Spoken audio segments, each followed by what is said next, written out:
Okay guys, I just got back from the premiere of 300 Rise of an Empire, and I had to talk about this film immediately. So get ready to get horny watching this movie critic do a review. Because you're gonna be watching me for a few minutes. Why wouldn't you get horny?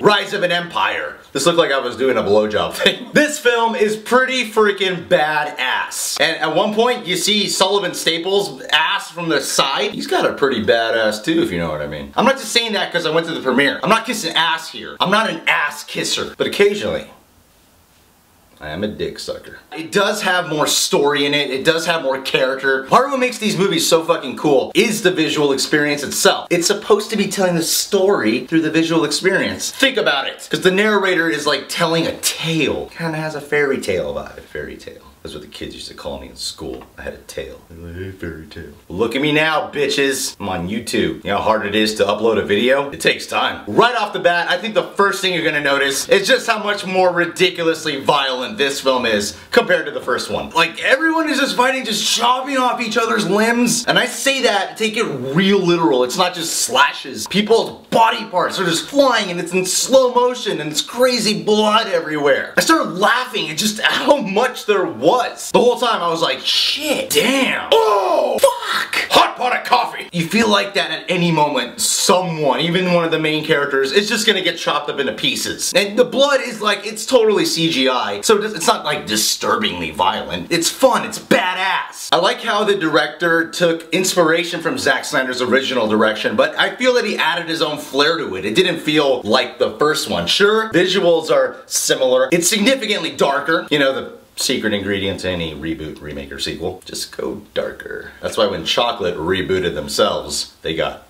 dark chocolate. God. No, please stop laughing. It's okay, people. It's okay. And I saw this in IMAX 3D. And if you know me, I love IMAX. IMAX is awesome, and this film is one hell of an IMAX experience. IMAX and I have a special relationship. IMAX and I hang out sometimes. Sometimes IMAX and I, you know, I fool around a little bit. Little diddle there, little hiddle there. It's nothing serious though, you know? But I am starting to develop feelings for him. Yes, IMAX is a guy. It's not gay, it's just fun. I saw the first one on IMAX and I can honestly tell you, this one is a better experience. The 3D was top fucking notch. You feel like there is blood just squirting on you. You're like, ew.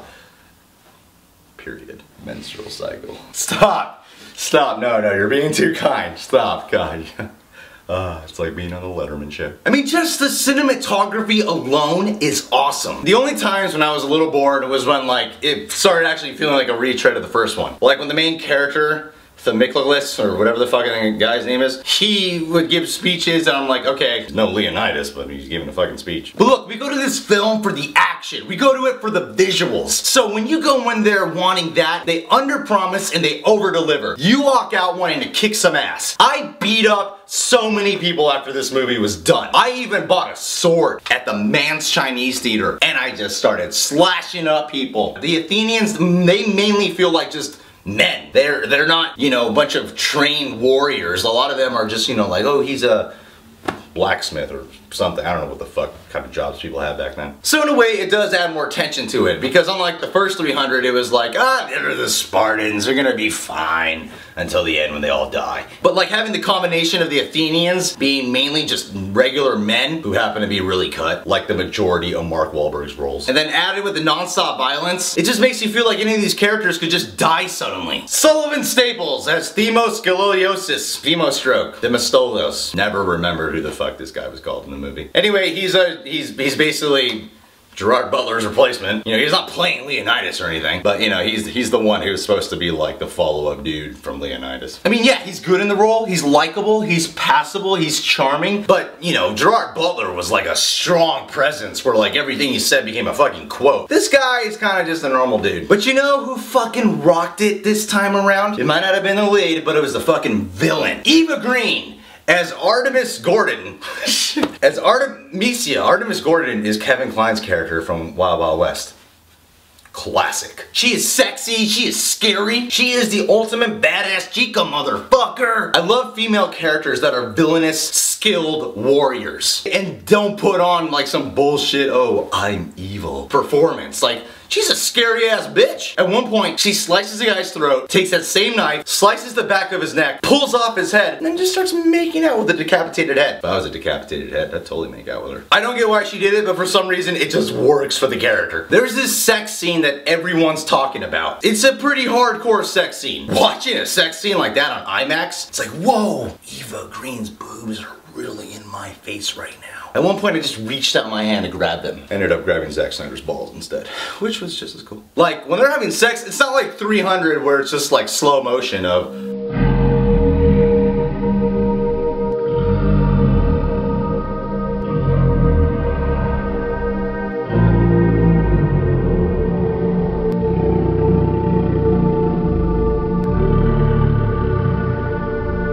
And this one, it's like, yeah, you fucking bitch. That's the kind of sex it feels like. Hitting each other. At one point he just throws her on the table and he just starts doing her from behind. Kind of liked it. If that shit was on my favorite website, Pornhub.com, I would totally jerk off to that. Now the guy plays Xerxes. In the beginning of the film it was cool because it was like, oh, you see Xerxes, he's just a regular dude at one point. His dad dies and then he decides like, oh, I need to become like fucking evil god, and so he takes a dip in the pool and suddenly he comes out looking like, well, a bald drag queen. Leonidas, surrender to me. All I ask is that you kneel. That's all the guy ever wants from people. He doesn't give a shit about what people do. As long as they kneel, he's a happy camper. But the weird thing is, like, you kind of forget about him through most of the film. Like, there's really not much focus on him. And I thought there'd be a lot of it because it said it's based on a comic called Xerxes, but his role feels kind of diminished. Eva Green is just way more interesting to watch and takes up a lot more screen time. Yeah, I would totally have that kind of sex with her. I hope she likes having sex the way she does in that movie in real life. I'd love her to punch me right in my teeth and then decapitate me. So yes, there's more story, there's more character development. Some of it people are gonna love, some might not like it so much. The main thing is, there's fucking dynamic, awesome action and some of the best visuals you'll ever see in the cinema. And Eva Green steals the show. Let me get straight to the point here. All in all, I gotta say 300 Rise of an Empire got it right. Guys, thanks for checking out my review for 300 Rise of an Empire. Why don't you go ahead, scroll that comment box below, and tell me, who do you think has a bad ass? And if you want to see more episodes of Straight to the Point, whoa, I'm trying to overcome that motorcycle sound outside. And last but not least, if you want to get updated every time one of my reviews or videos is out, go and click on this button on my dick to subscribe. That's right, the dick. Let me tell you something about this old Spartan. He has boned all kinds of chicks. And guess how many? I bet you won't be able to guess the number. It's the number you won't expect coming. It's 300, it's 300. No, it's okay guys. It's just my penis that's boned a lot of girls.